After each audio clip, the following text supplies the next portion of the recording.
FNaF 3 sucks. Why did Scott rush it? It's a total waste of FNaF a game. 3 sucks. Why did Scott rush it? Definitely the black FNaF sheep 3 in the sucks. franchise. So Black sheep. overrated. Why did Scott Scott rush make it? a It's a better game? total So overrated. overrated. Shut the fuck up!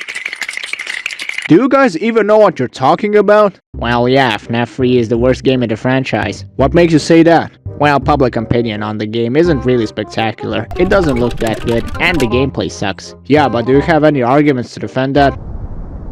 Yeah, that's what I fucking thought.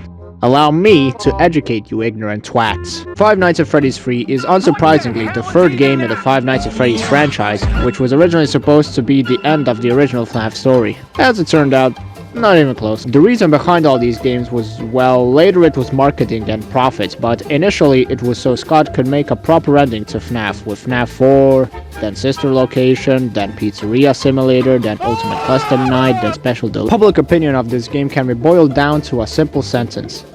This game sucks ass and it looks like shit. But why does it suck ass?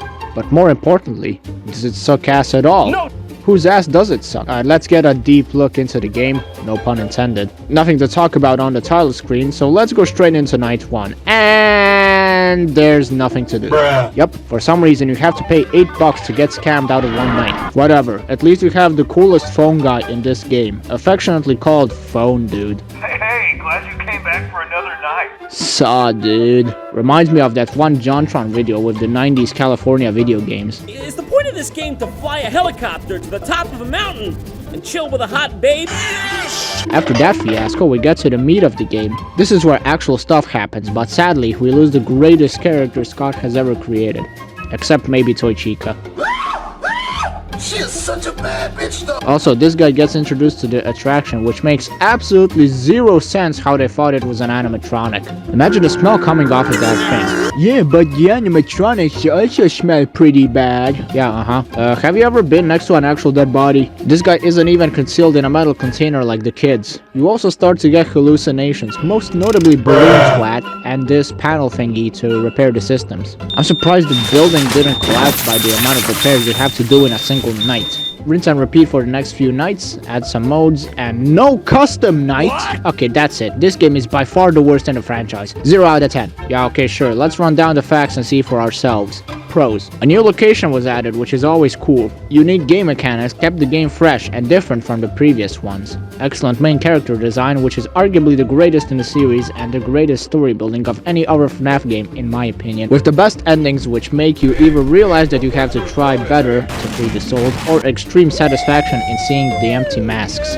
Okay, let's see what some cons are. Cons. Looks are subjective, but most of the people that I see talk about FNaF 3 have said it looks like ass, so I guess that's a negative, even though that's the point that it has to look like that. I've seen some people call the game too easy, especially when it just came out, which was probably because FNaF 2 was, and still is, a top 2 game in terms of difficulty in the entire franchise. I'd say it's on par with FNaF 4 or Pizzeria Simulator in terms of difficulty.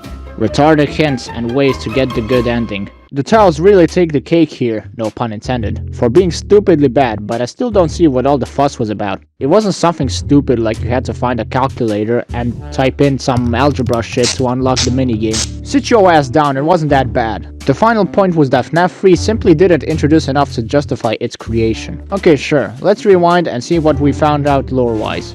Purple guy is Springtrap. Purple guy spent 30 years locked up in one of the locations. The spirits are restless and they have to be freed to finally be at peace. We witness Purple guy's death in 8-bit form. Some more phone call jargons and the attraction burns to the ground where Springtrap survives. Does that sound like a little bit of stuff to you? I wouldn't say so why is that public opinion? Well, it all comes down to timing and hype. This game came right after 2 of the greatest FNaF games to this date. I don't want to hear shit about how FNaF 4 or Pizzeria Simulator is better. It's a fucking fact they are better, get over yourself. Naturally, coming after 2 insane games, people were incredibly hyped for the final game in the series. It's no secret FNaF 3 was the game with the most hype out of any other FNaF game, potentially any other game in history.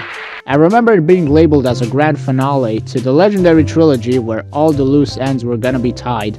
So when the game was actually released, people felt kinda robbed. That's probably the main gripe people have with FNAF 3. It was just kinda underwhelming coming after 2 legendary games that it didn't quite live up to. I would think people would gradually get warmer to FNAF 3, but today I still see people dissing it more than any other FNAF game.